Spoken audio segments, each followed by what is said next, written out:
Hey y'all! Welcome to Electric Libertyland, episode number 163. I decided to start with some funky music I found just to throw you off track a bit. Because I got something to tell you about North Spokane Hemp Company, our sponsor for today's top of the show, which you can find at northspokanecbd.com. And that's Spokane, S-P-O-K-A-N-E. North Spokane Hemp Company, northspokanecbd.com. They've got everything you need as far as healing your aches and pains, helping out with insomnia issues, helping you out with finding your tinctures, finding your flowers, finding everything you could want for hemp products, CBD products. They even have meds for pets to help them out if they are having some issues with joint pains. So check them out, help us out, and if you enter the promo code LIONS, you can get 25% off your order through the end of February. So again, northspokanecbd.com. Welcome to Electric Libertyland, here on the Lions of Liberty podcast, your weekly shot of culture, comedy, and liberty with your host, Brian McWilliams. It's a good question. Number one, I was a Democratic caucus. You ever been to a caucus? No, you haven't. You're a lion, dog, faced pony soldier. You said you were. Welcome, my dog-faced pony soldiers, all you lion sons of bitches. Welcome to Electric Libertyland, episode number 163. Oh, what a glorious time to be alive. Oh, I never want Joe Biden to leave my life. Not ever. I want to see, they animated Joe Biden telling that crazy story about holding children underwater while they looked at his blonde leg hairs, wishing around in the tides, wishing and swishing.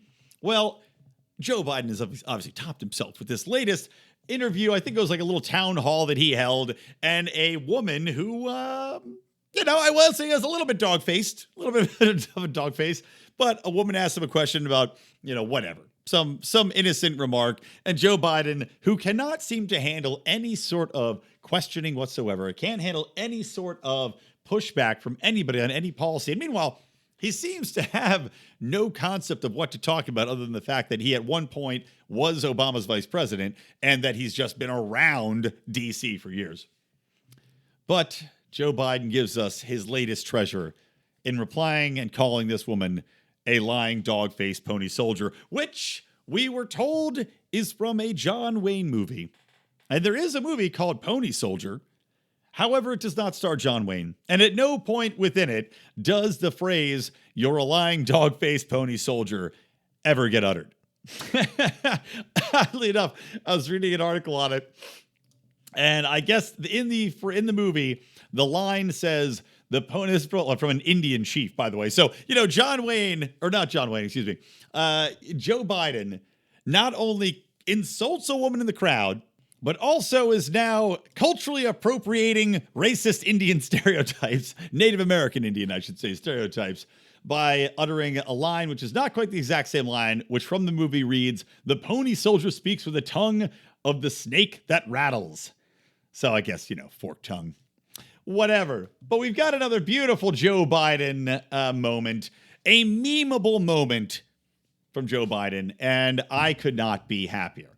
I mean, honestly, the concept of the brokered convention for the Democrats is becoming more and more delightful to think about, because not only are you going to see Bernie fans go absolutely rabidly insane when it inevitably happens, you may see a Hillary Clinton roll out of the woodwork, coughing and collapsing. You're going to have Joe Biden just randomly spouting different monologues from films. Maybe he'll do one from the vagina monologues that pissed the feminines off. Maybe he'll pull out a line from the old Big Trouble in Little China, which, of course, I just watched for the first time with my baby. Very important moment.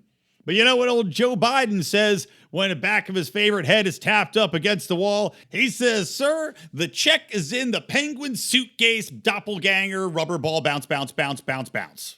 Because Joe Biden is going goddamn senile and doesn't know what the fuck he's saying. But God, what a wonderful way to wrap up a week in which we still have ongoing Iowa caucus nonsense, wherein somehow Pete Buttigieg has beaten Bernie Sanders to get the most delegates, winning all of the coin tosses, that most sophisticated and scientific process of coin tosses, and has gotten the delegates, despite the fact that Bernie Sanders got more votes, which is, again, hilarious because the Democrats, including Bernie Sanders, like to cry and whine about people getting the most votes, and Buttigieg among them. Because when Trump won, even though he won the Electoral College, he did not get all of the popular vote. Hillary Clinton got that. And of course, they whined and they cried about how unfair it is. I know Bill Maher was just whining and crying about the Electoral College not being fair. And in the meantime, as I said before in the show, the flip side happened in France, where the popular vote was not won by the liberal candidate, and they whined and cried that a straight Democratic vote was the wrong thing. So really, as long as your guy isn't winning, the system's always going to be quote unquote rigged against you. That's the moral of the story here. But God, give me that broker convention. Give me that Hillary Clinton crawling out of the whatever a tomb she's hiding in, whatever lizard spaceship is buried in the ice, like in The Thing. That's 2 Kurt Russell references for you people. 2 within the first 6 minutes of this show. Yes, Big Trouble in Little China, and now the original Thing. But God, could you just imagine? Once again, we get Hillary versus Bernie versus Biden versus Buttigieg. Maybe Kamala Harris will come back. It's like watching The Bachelor. Or any reality show where they bring these people in out of the cold, even though they haven't been viable, they haven't been relevant, they just seem to appear. And it's always the worst possible people, too. It's never the good folks that are coming back. I mean, maybe Democrats think Hillary Clinton's a good folk, but for the rest of us, it is the classic villain returning to destroy everyone's day, where everybody sees her come in and they go, oh, God damn it, this bitch again. That is what we're going to see with this convention. And I can't wait. I am giddy with excitement, if you cannot tell. Anyway, welcome to the show. As I say, that's 6.5 minutes in. To get all the show notes for today's episode, go to lionsofliberty.com/ELL163. And we're just going to see how it goes, guys. I got a lot of shit that I want to talk about today, but as with last week, I am still in the throes of babydom and still tired, man. God, I was tired. I feel a little amped up now because I had a coffee. I had a business meeting at about 2. So that coffee's still coursing through me. I ate a bunch of those Brookstone candies, the chocolate-covered blueberry ones that they sell fucking troughs full of at Costco in a giant bag you can staple to your face. And, for better or worse, I ate a bunch of them. So I'm all hopped up, but I could crash at any moment. So let's dive into it and see how far we get. So first things first, I did my recap for the State of the Union last week. If you didn't listen to that, please go check it out. That can be found at lionsofliberty.com/ELL162, or just scroll backwards in your app feed. I doubt many of you are going to our website to listen to these things. But I didn't talk about the fact that Nancy Pelosi ripped up the State of the Union speech because I didn't see it. I jumped out of there to try to get the thing recorded because I was so tired it was so long. As soon as Trump was wrapping it up, I zipped out of there before I even saw him actually leave the podium, and I didn't see the temper tantrum thrown by this woman. Now, you'd think somebody that has paper skin thin like Nancy Pelosi would have more respect for the tearing of paper, lest her flesh splits in twain, exposing her bright bones underneath to the rest of the world. But to see her do that, look, I don't like Donald Trump as far as his policies. I'm not going to lie, I find him vastly entertaining as a president. By far the most entertaining president of my lifetime. But not a big fan of his policies. I'm not a fan of what he's been doing as of the last 2.5, 3 years, with maybe the exception for the First Step Act. But still, even though I don't like him, even though I don't like, and I tell this to every single person that complains about, Donald Trump, they bitch about what he's doing in office and how his tweeting somehow is giving us a bad reputation. Is there no respect for the office of the president? And I tell them, why the fuck do you care? Does he represent you personally? No. Does he represent me? No. Why are you giving these people in government the power to represent you in such a way that it affects you personally, that you're getting so rabidly upset because this man who's elected by half the country, who's just trotting his ass out there and making an ass of all of us, if we're being honest, as far as the amount of power he has to wage war, to change people's lives, to murder children, to alter our very destiny in regards to trade deals. This man's got too much power already. Why would you give him the power over what you are and who you are because of some fucking tweets or because he happens to have the office of president? But that being said, it was ridiculous to see Nancy Pelosi act like a fucking petulant child and rip up his speech in a very blatant motion when she knew the cameras were still on, just so she could, give the red meat to the Democratic base, just so they know for a fact that she thought this speech was bullshit. As if we didn't know that from watching the impeachment garbage that was going on for the past 3 weeks. And of course, which Trump was acquitted on, because there was zero chance of him ever not being acquitted. It really was sad to see, though, this little, I don't even know what you'd call it. It's the Greek drama unfolding here in front of us while the chorus sings of Donald Trump's evils and convinces the waiting public that he is assuredly going to fall, like the Greek tragedies of old. Tell us so, chorus. I can't remember what they called the chorus, man. I'm blanking on it. I should know it as an English major and having taken classes that talked about the subject. But, anywho, there will be no deus ex machina, no God from the machine to save the Democrats, no matter how many theatrics they put on behind Trump in the State of the Union, no matter how many times they try to impeach him. And at this point, what would be the point of introducing new articles of impeachment? You know it's going to go nowhere. And Trump is polling at the highest rate of his presidency. Everything the Democrats are throwing at him bounces off because it's all based in idiocy and nonsense and shit that the average public can look at a president. They go, every other president's done that and 10 times worse. Donald Trump's done 10 times worse. Like I said, just look at his war policies. Just look at the amount of trade of money lost during this tariffs. He says he's fighting for jobs here, but the tariffs have hurt the economy. It has hurt our manufacturing capability. All the industries that depended on steel were hurt because we couldn't get steel in at an affordable cost because that comes from Canada and it comes from Mexico and it comes from all these places. To go after him because of a fucking phone call is not convincing. It's blatantly partisan politics, and people just looked at it and yawned and they go, you know what? I've had enough of these jerk-offs. Which is why he's polling at his highest level, which is why the State of the Union, much to my surprise, didn't talk about impeachment whatsoever. And it was the right move because it showed that Donald Trump considers this to be so far below him that it's not even worth mentioning. Now, granted, he did go on after that and talk to, I can't remember what it was, some gathering of conservatives or something like that. Maybe it wasn't the press dinner, but it was something along the lines of that they do every year. And Trump went out there and he called it all total bullshit. And you can't argue him about that.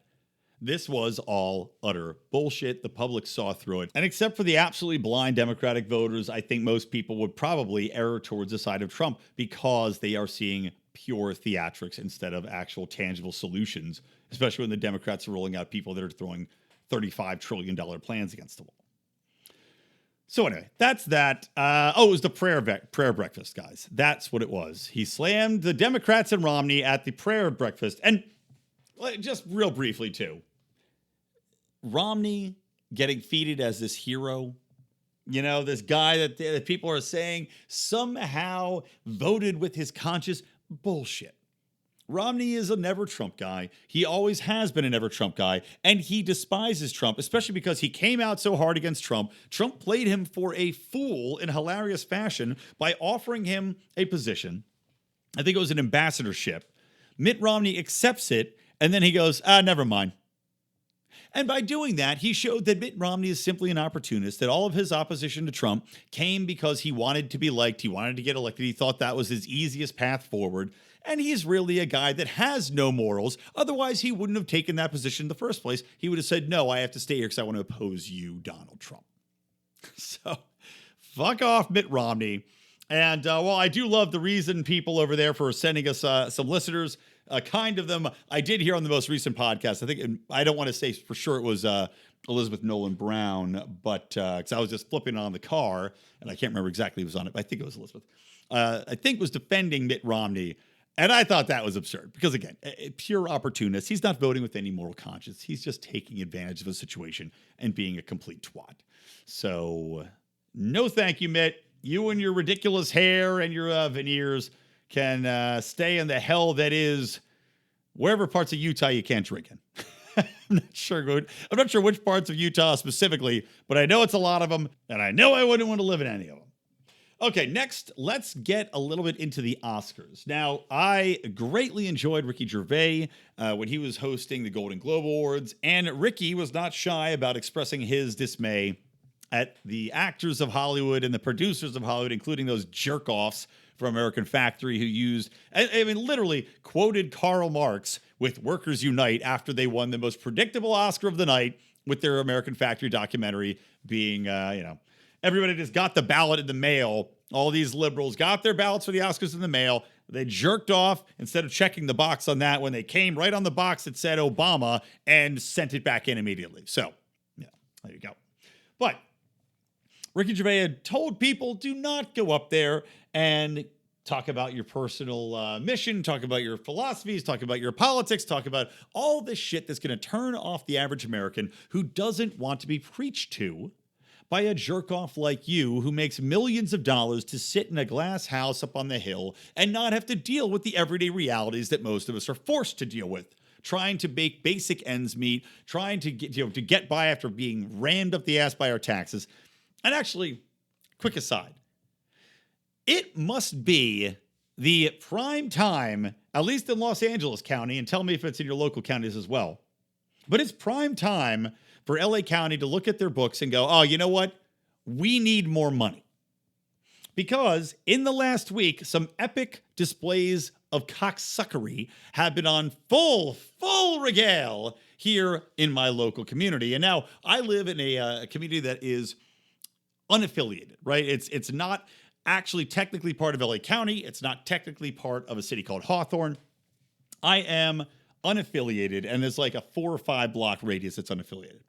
However, apparently, this little area of mine has outsourced its animal control to LA County, and LA County decided that they're going to go door to door and see whose dogs are licensed. And surprise, surprise, guys, if your dog is not licensed, then they charge you per license, so it's $20 a dog license or more if your dogs aren't up to date on their vaccinations. If they are not microchipped, they really stick it to you. Fortunately, mine are.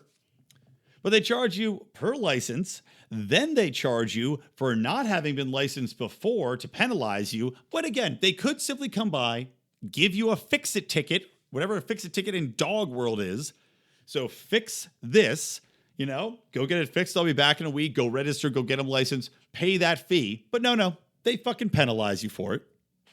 And on top of that bullshit, they have these assholes going around from animal control who, are supposed to be out all the time anyway. They charge you a house visit fee because they came to your door unasked, unsolicited, and decided to come up, knock on your fucking door. And unfortunately for my wife, who's home nursing a baby, I was not home at the time, but this jackoff knocks on the door. She opens it up. She's literally holding a baby, like nursing a baby. And she's like, what? And the guy's like, oh, you have dogs. I can hear your dogs. Are they licensed? And sadly, instead of telling him to go fuck himself, we now have a bill for $120. Not only that, but I also saw a bunch of assholes for parking enforcement. The meter maids are out looking at everybody's cars to making sure that all their registrations are paid up, to make sure that all their front and back license plates are on. So clearly, it's time to make ends meet, or they're trying to really boost the coffers for probably, it's like anything else. I don't know what their fiscal year is, but it's gotta be. Because this kind of horse shit happening in this little time period is too coincidental not to be something intentional. Okay, back to the Oscars. So, despite Ricky Gervais' warning, all these assholes still went political. You had it right off the bat. Brad Pitt, an actor who I greatly enjoy, gets up on stage, and instead of just taking his fucking award, his first Academy Award he's ever won, instead of taking it, thanking his family, thanking, maybe he's back together with Rachel from Friends, instead of thanking his 8 children from various countries and of various colors, instead of doing any of that, he gets up there and has to talk about the fact that they didn't call Michael fucking Bolton onto the stage or onto the stand during the impeachment hearings. Well, I only have 45 seconds, which is more than Michael Bolton had during the impeachment trial. That kind of shit, man. And right off the bat, and this, the opening, they didn't have a host again because the Kevin Hart thing, and, there were some funny jokes from Chris Rock and Steve Martin. Steve Martin's jokes were, for the most part, terrible, to be honest. I love Steve Martin, but I think he's lost it. Chris Rock had some funny lines. You know, they joked a little bit about the homelessness problem in LA, which of course got cut off and they didn't get to talk about it intentionally. That was the joke. But, you know, you have these non-hosts because, as Chris Rock said, Twitter, that's why they don't have a host anymore, because you can dig up dirt on anybody, so they just don't bother. Rather rotate them through. And then you've got Brad Pitt coming up, slathering the world in his political bullshit, this liberal political bullshit from the very, very get-go. And somehow they don't conflate this fact with the ratings dropping another, I think, 3.3 million this year. The lowest ratings ever, following last year's ratings, which were the lowest ratings ever. And we're talking a show that last year had 26.3 million, losing 3 million viewers. That's quite a few people. I mean, well, on my LinkedIn, I've got some writers that I'm friends with, you know, obviously lefty liberal writers. This one guy was opining about how, oh, no, it's not the politics. That's not why they're losing viewers out there. It's because of the runtime. Really. The Oscars has always been long. In fact, it used to be longer, guy. It's not the runtime. It's the content. It's the people. Now, one guy, I'm not going to go on too long with this because really what more is there to say? I don't want to repeat myself because I did same thing last year's. There wasn't too many speeches that really were insane, like a Robert De Niro style, you know, fuck Trump thing. But there was one that stood out that I wanted to play a couple snippets of. And oddly enough, it was Joaquin Phoenix. And I gotta say, I didn't hate it, which is very surprising because I really thought that when he started yammering on, I would go out of my mind and start yelling at the TV. But even though it was exceptionally long, and I'm going to kind of trim a little bit of it, I was able to follow it and retain my sanity. I've been thinking a lot about some of the distressing issues that we are facing collectively. And I think at times we feel, or we're made to feel, that we champion different causes. But for me, I see commonality. I think whether we're talking about gender inequality or racism or queer rights or indigenous rights or animal rights, we're talking about the fight against injustice.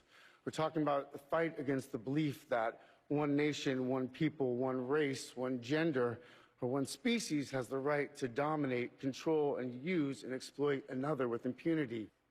I think that we've become very disconnected from the natural world, and many of us, what we're guilty of is an egocentric worldview, the belief that we're the center of the universe. We go into the natural world and we plunder it for its resources. We feel entitled to artificially inseminate a cow, and when she gives birth, we steal her baby, even though her cries of anguish are unmistakable. And then we take her milk that's intended for a calf, and we put it in our coffee and our cereal. And I think we fear the idea of personal change because we think that we have to sacrifice something to give something up. But human beings at our best are so inventive and creative and ingenious. And I think that when we use love and compassion as our guiding principles, we can create, develop, and implement systems of change that are beneficial to all sentient beings and to the environment. Now, I've been a scoundrel in my life. I've been selfish. I've been cruel at times, hard to work with, and ungrateful. But so many of you in this room have given me a second chance. And I think that's when we're at our best, when we support each other, not when we cancel each other out for past mistakes, but when we help each other to grow, when we educate each other, when we guide each other towards redemption. That is the best of humanity. Okay, so that was it. I cut out a little bit. I cut out some applause breaks and some of the stuff at the very beginning of him accepting the award. But there's some interesting stuff to unpack there. Now, number one, Mark just had Anthony Samaroff, our buddy over in Scotland, on Monday's show. And, of course, Anthony's been on the show before. We had him on debating Richard Wolff, Dr. Richard Wolff, the known commie. Also, of course, he had been in the Soho Forum debating, I can't remember who, I think that was on robots and mass unemployment. He's been on talking UBI. So, anyway, very well known. And of course, he has the Scottish Liberty podcast as well. But he was talking with Mark about whether or not libertarians should be vegetarians and how that applies to the non-aggression principle. Is killing an animal an act of aggression? So kind of interesting that brings up in tying into Joaquin Phoenix's speech here. But, there is something, what's interesting about what he's saying here, he's saying that, we shouldn't have this concept in our minds that one race, one people, one species is somehow better than the other species and that we all should live in harmony, kumbaya. Now that, of course, I do not necessarily agree with.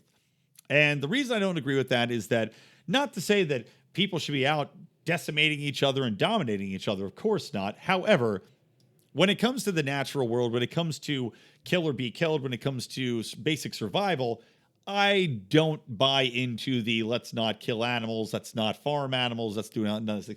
Because basically, in the natural world, you have violence of untold horror. I mean, Jesus Christ. Sometimes I'll watch nature shows, and when you see one group of monkeys literally tearing apart and eating another living, screaming monkey, ripping it at the hips and tearing off its legs and eating them, you realize that while there are definitely some horrors in the world, that there definitely are horrors to anything being killed for meat or flesh. And again, not taking nothing away from Anthony and his view as a vegetarian libertarian, but I view this as, look, man, millions of people are surviving and thriving because of this progress we've made as far as technological adaptation of farming, of being able to harvest animals and eat them. And that is kind of, in my opinion, the natural world. However, I get that point of view, of course, and to, the point of a vegetarian libertarian, I could see where it is aggressing on another animal to take its flesh when there could be other alternatives out there. I get it. Now, what I do think is fairly interesting, though, is Joaquin Phoenix talking about humanity coming together and being able to advance itself technologically, using creativity, using intuition in order to help the ecology, in order to help climate, in order to help each other, in order to forward humanity's overall well-being in accordance with the rest of the world. And that, of course, is what I've been saying all along when it comes to the climate debate, where I really, at the end of the day, could not give a goddamn about what's happening with the climate right now. And the simple reason why is that I feel without a shadow of a doubt that were this to ever actually become something that is going to be a threat to humanity or a threat to the ecosystem as a whole and impact us negatively to the extent where we're going to have millions of people dying or we're going to have massive floods and massive whatever, all these things that haven't happened, by the way, despite the gloom and gloom projections. And yes, I know that there's glacial melting. I know that they say the oceans are sucking in more heat and we're going to get flooded. I know all that. Point being, everything changes over time. I just was looking at Howie Snowden's news links. If you sign up with our Patreon, patreon.com/Lions of Liberty, at the $15 level and up, you get all the news links. I just saw one about finding out the Ring of Fire island chain, that they found some sunken island, some sunken continent. And I just think about things like that. And I go, the earth is constantly changing. For Christ's sakes, we had a giant mega continent called Pangea, and all the animals and everything were just crawling all over the place and traveling all over the place. This is how humanity spread from here to there, and then the continent separated. And I look at that and I go, change is always going to fucking happen. Always. Always. My belief that humanity can adapt, can overcome, can invent new technologies like the ones I talked about, the bricks that are sucking carbon dioxide out of the air, we'll find a way. And if we can't, it's not going to be something that is slowly creeping up on us that we somehow can't figure out how to beat it. It's going to be something like an asteroid that hits the planet and causes mass destruction so quickly and with unforeseen ability on our part to know and prepare and counteract it. That's what's going to be happening as far as the evolution or the extinction of humanity. Climate change ain't going to do it. So I agree with Joaquin. Let's all help each other out. Let's find out the solution to that, which, of course, for me is a free-market solution. Getting government out of the way, getting subsidies out of the way, getting ethanol fucking farming out of the way, and focusing on the free market solution that's going to be the most profitable and bring back the most return on investment, making everyone's lives better. Now, the last thing, too, is he does give credence to the fact that, Joaquin Phoenix has been a scoundrel in his life. He has been an asshole in his life. And much like other celebrities who have been complete irreverent dickheads, he is forgiven and welcomed back in because he is of the liberal bent. He's an artiste, right? So, of course, you always forgive these people and you let him back in. And Hollywood's no stranger to that. I mean, for Christ's sakes, Roman Polanski is still widely beloved, and Roman Polanski is being convicted of raping a 13-year-old girl in the ass. Convicted. And yet, he is widely adored in Hollywood. Now, that may not come as a surprise when you see the pedophile rings that are rumored. You see all the Epstein things playing out. You hear of Bryan Singer of X-Men fame and all of the rumors about his predilection for children.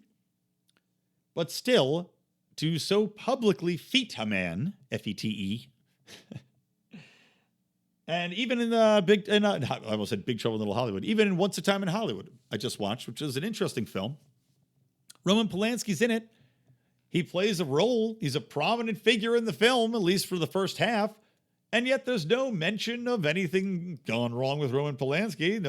No one's raising a stink. No one's protesting outside the theater like you'd have if, say, there was a racist in a film that was Academy Award nominated. No, but having a pedophile director in there that fled back to Poland or wherever the fuck he is right now because he's a child rapist, nobody blinks an eye. But I do agree with Joaquin that cancel culture is cancerous, that people should be given a second chance, that they shouldn't be held to something that they did wrong in the past, and people should be allowed to adjust their points of view, to make good on their past wrongs, and should not simply be disallowed in society because of something that they may have done in their youth or in a fit of drunken stupidity, as will probably be why I get canceled. Then again, I'm sober right now. I could get canceled for any of the things I say in the show. And probably soon. Well, what time is it? What is it? 6:40 on a Tuesday night? Yeah, I probably got 10 more minutes. So anyway, that about wraps up the Oscars. I don't have too much more to say on it. It was fairly predictable. I missed a lot of it because I was just beyond drunk drinking martinis all night long and just banding about in the kitchen, kind of glancing up here and there because really I could overall just give a damn anymore, just like most of America. I mean, Christ, I live in Hollywood. I have friends in the industry. I am a writer, for Christ's sakes. I'm writing screenplays. I'm writing sitcom scripts, writing feature scripts. So you'd think I'd be more invested in it, but I just can't care because these people are blowhard assholes. I just can't care. Taika Waititi, a guy who I very much respect as far as a writer and a comedian and a director, goes up there and he's talking about how we're on indigenous people's lands. He's talking about American, Native American lands. I'm with you that the genocide was terrible that it happened, but come on, man. Come on. Just get up there, get your award, and shut the fuck up. All right. Let's talk about something else. How about we move on? Actually, you know what? I want to talk about this topic. I want to talk about the House passing a bill to boost labor.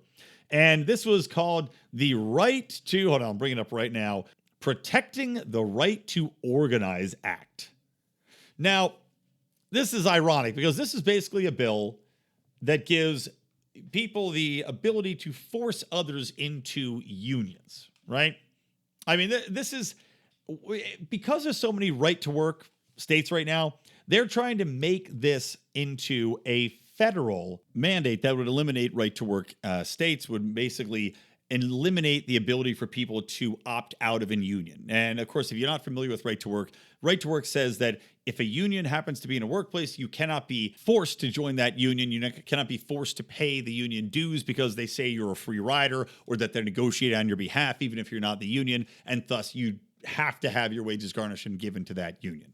So the Democrats want to eliminate that ability, in addition to some other things that the bill talks about, which are, for example, making it more difficult to have workers that are not full-time, like contract labor, kind of like AB5, the idiotic California bill attacking the gig economy.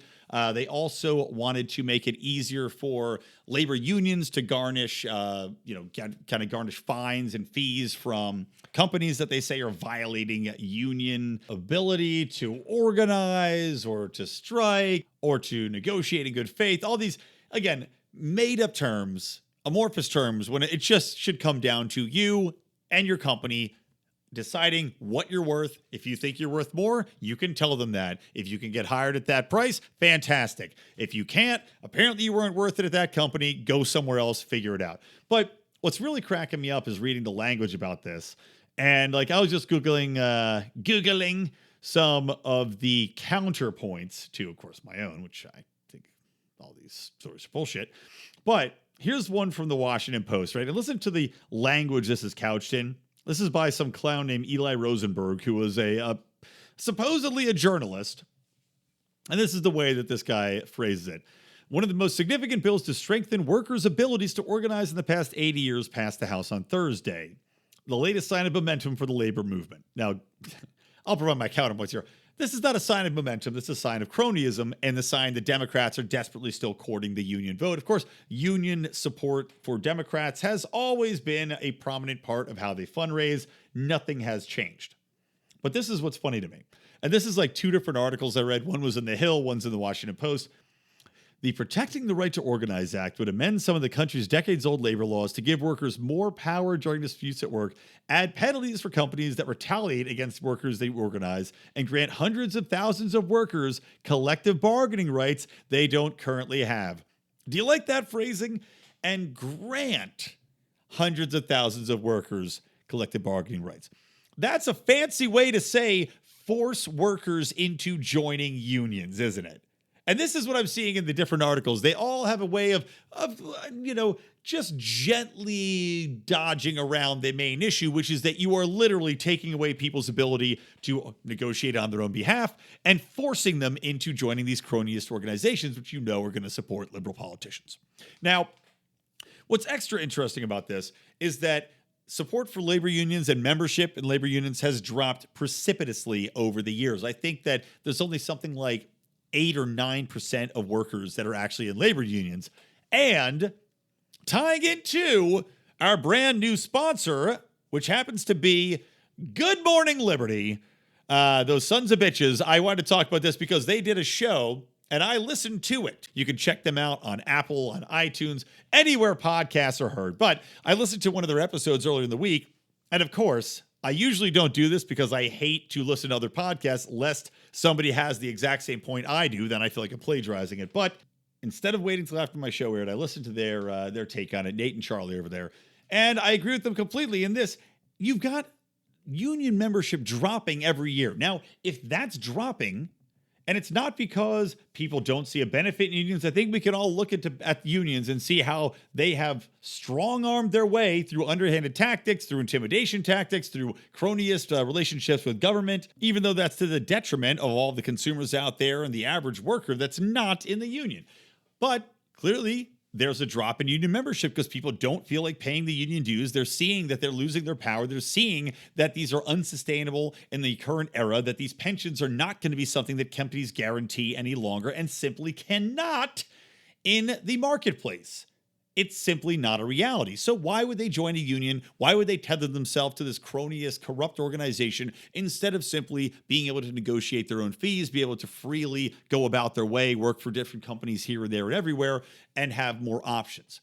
Now, that clearly indicates to me unions are failing. This is a concept of a bygone era. People see that. So let's just let them die, right? That's the way the market works. A bad idea that's past its time fades into the distance to be forgotten. Maybe it has a fond memory for your old grandpa that was in the steel union. Otherwise, for the rest of us, we can simply say, thank God, good riddance, good night, and good luck. So, what do we see, though? Because the liberal politicians, because the leftists and the Democrats need to have that union support, not because it's a good thing, not because they believe it helps income inequality, which it doesn't, not because they think that it's good for the average worker, which it's not because they think it's good for the public, because it's good for them, because it's good for them maintaining their power and maintaining their fundraising base, they push through this bullshit cronyist legislation. And, I can't say it any better, but it is an idea that is so good that it has to be forced upon us, right? That's what these Democrats think. And this is where I completely agree with the folks at Good Morning Liberty on this, and why I'm so annoyed that I listened to their podcast, because God damn it, now we're sharing the exact same concept. But it is true, and it's the exact same I thought. If this is such a great idea, people should not have to be forced into it. If it's such a natural good, people would organically gravitate towards it. They would be more than happy to spend their money and give their earnings to unions if they really brought them back such a bounty of benefits. Clearly, they don't. So now we have government cronies coming in and trying to force people to keep these things alive. Just as I talked about in other episodes, it's like trying to breathe life into an industry that's no longer viable. It's like trying to keep the horse and buggy companies going when the automobile is here. It needs to die. These politicians need to be ousted from office because it is blatantly obvious. I mean, again, it's just another death knell for what the Democratic Party has become. And again, I don't mean to forgive the GOP for all of its sins. I do not forgive them. I do not forgive them for the fucking atrocious budgets that they're running up under Donald Trump. I don't forgive them for the wars. I don't forgive them for the cops. I don't forgive them for the drug war. However, right now, it kind of seems the GOP is just treading water while the Democrats continuously are pushing these horrible policies forward, and they don't see the writing on the wall that people that are out there in America do not want to buy into this shit. They don't want to be forced into unions. They do not want to be socialized. They do not want to see their private personal privileges and their personal choices taken away at the expense of their liberty to give certain people benefits that don't fucking deserve them and just get them because they're lining the pockets of the politicians. So keep going, Democrats. It'll be interesting to see how that turns out in the election season coming up here in November. But I think it's going to be a dark, dark day for a lot of people on the left.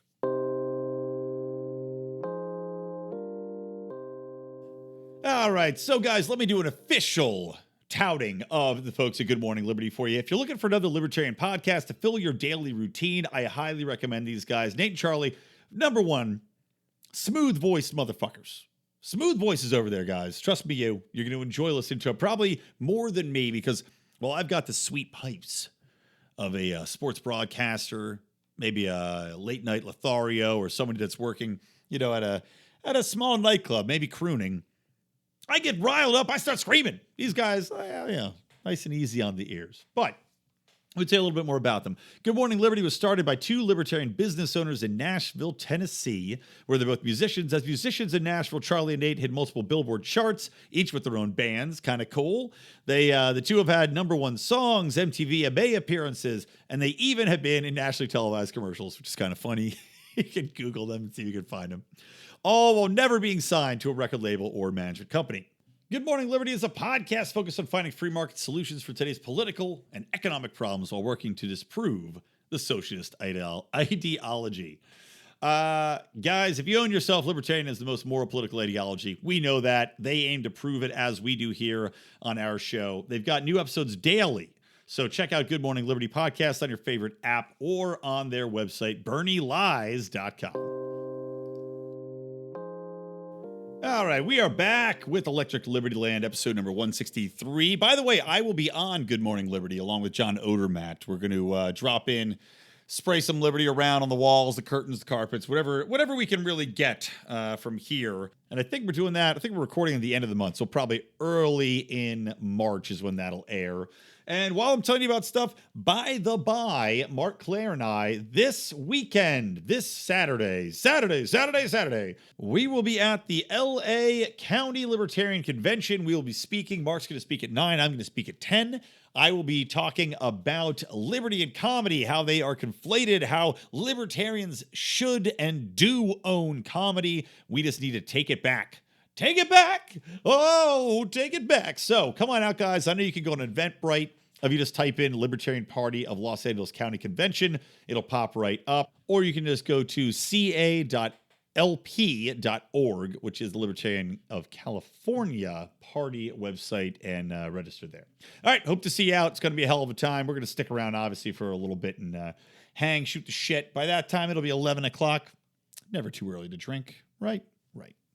All right. I think I'm going to wrap this up after this last story because, honestly, I am feeling a little sick right now. Something's not sitting too well with me. I made myself some yellowtail collar for me and my wife, and god damn it, it's like all of a sudden I was like, my stomach. But the good news is, in one of my many trips to the bathroom, I just saw breaking news that Andrew Yang has dropped out of the presidential race.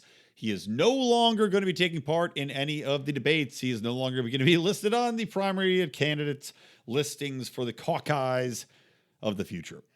And that's sad, if I'm being honest. And I didn't agree with his UBI proposals. I completely disagree with his take that robots are going to replace us and that somehow automation and adoption of technology is going to put massive amounts of people out of work too fast for us to catch up, because history simply doesn't agree. And the only thing that happens is people become more productive. They're able to apply their talents and their skills and their creativity in other places. They go into industries that service the robotics, or they go into new industries that spring up because we no longer need that specific instance for physical labor, so it goes somewhere else. These things have happened over time. They'll happen again in the future. It's not a big problem. It just seemed a little bit opportunistic. However, I did agree with Andrew Yang's take on several other things. He had a good take on the wars. He had a good take on bringing the troops home. He had a very centrist take upon many issues where, even as a libertarian, I could go, okay, Andrew, I'm kind of with you there. At least you have a rational point of view. At least you're for, ending the drug wars. At least you're for ending the wars. At least you're for some things I could get behind, while not having the most outlandish solutions for a lot of the problems that the Democrats claim that we have. So I'm sorry to see him go. Meanwhile, we still have Joe Biden, who's calling women dog or pony-faced liars, whatever the hell he said at the beginning. Somehow he remains. Yet Andrew Yang is gone. I guess he just wasn't crazy enough. Sorry, Andrew. Giving everybody $1,000 a month isn't enough for the Democrats to get behind you. It has to be far more rabid than that. And frankly, you should have told more white people that they were the demons responsible for all the ills of society. So there you go. There's some breaking news.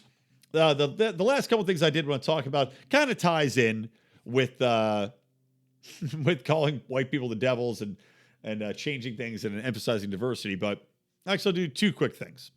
Number one, Barnes & Noble is getting backlash for putting people of color on the covers of classic books. Like, for example, Moby Dick, where Captain Ahab, he's a white guy, in all these books, the characters are specifically white. We know that for a fact. And yet Barnes & Noble thought it would be a good idea for these pieces of literature, which of course are now public domain, like Shakespeare's works, for instance. They are now public domain, so they're making the characters into colored variants of their original descriptions. This did not go over well with purists, as one might imagine, especially for beloved books considered classics. So they have now removed them from the shelves, apologized for their transgressions, and crawled back into the hidey hole.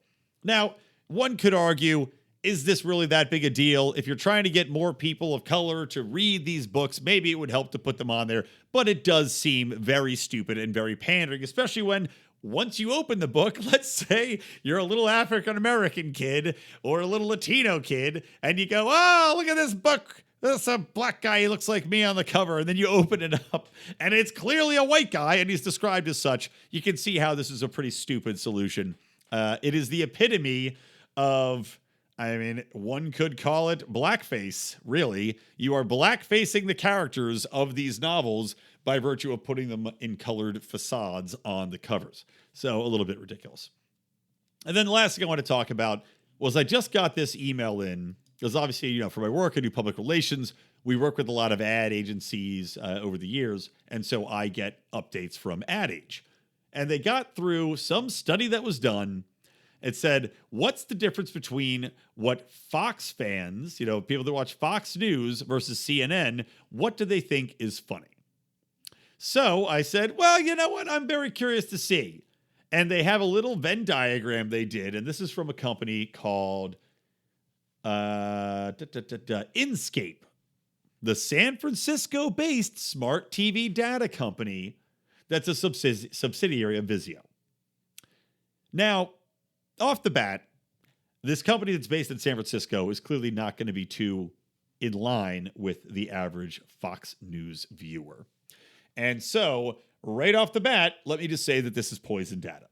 And that came to fruition once I looked at the overlapping Venn diagram that they released. And this is TV comedy preferences, CNN versus Fox News viewers. On the CNN side, Real Time with Bill Maher, Last Week with John Oliver, Saturday Night Live, Rick and Morty, The Daily Show, Late Night with Seth Meyers, Full Frontal with Samantha Bee, Lights Out with David Spade, Jimmy Kimmel Live, and then Tyler Perry's Sisters. I guess they had to throw one in there. One for the diversity crowd.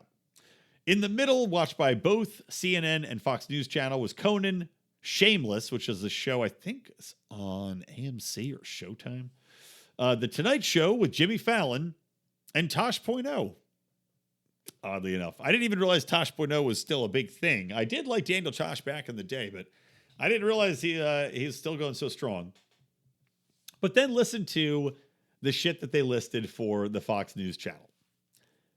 Looney Tunes, The Three Stooges, Impractical Jokers, America's Funniest Home Videos, Tom and Jerry. And kids say the darndest things. Now, is anybody noticing a little bit of differentiation here as far as what they're selecting? Now, I don't see, oh my God, what's Tim the Toolman Taylor, Tim Allen's show, Last Man Standing, I know is pretty popular with Fox News style viewers. They're not talking about any of the other sitcoms. Maybe The Conners would be popular. Maybe, I don't know, like what are some other more blue-collar Trump land comedies that might be on there? And also, I don't think people necessarily are not watching Rick and Morty either. I mean, I watch Rick and Morty. I think it's fantastic as far as being more libertarian in a lot of ways, even though Dan Smotz and I had crapped on a few of the episodes this year in our retake or our recap show. But really, they're talking CNN. They're like, oh, they watch Real Time with Bill Maher and The Daily Show and Saturday Night Live. Fox News viewers, Looney Tunes and The Three Stooges. This is clear bullshit. And look, I don't really like Fox News. I don't watch Fox News. I don't watch CNN either. But empirically, as a guy looking out from the inside, or from the outside in, a guy that's in the middle of these two, as far as what you believe in, I gotta say this is ridiculous. Just listing Tom and Jerry and Looney Tunes alone is ridiculous. You're telling me really that Fox News viewers, a lot of these people are highly intelligent. A lot of these people are adults that are of an age where you would not be watching Tom and Jerry, are sitting down after a hard day and they're saying, I just want to watch some cartoons from 1950s. Now, is this maybe because they skew older? I guess maybe you could argue that. But still, The Three Stooges? That shit's on like during the daytime. It's like on from 2 to 5 p.m. on God knows what. I don't even know what channel it's on anymore.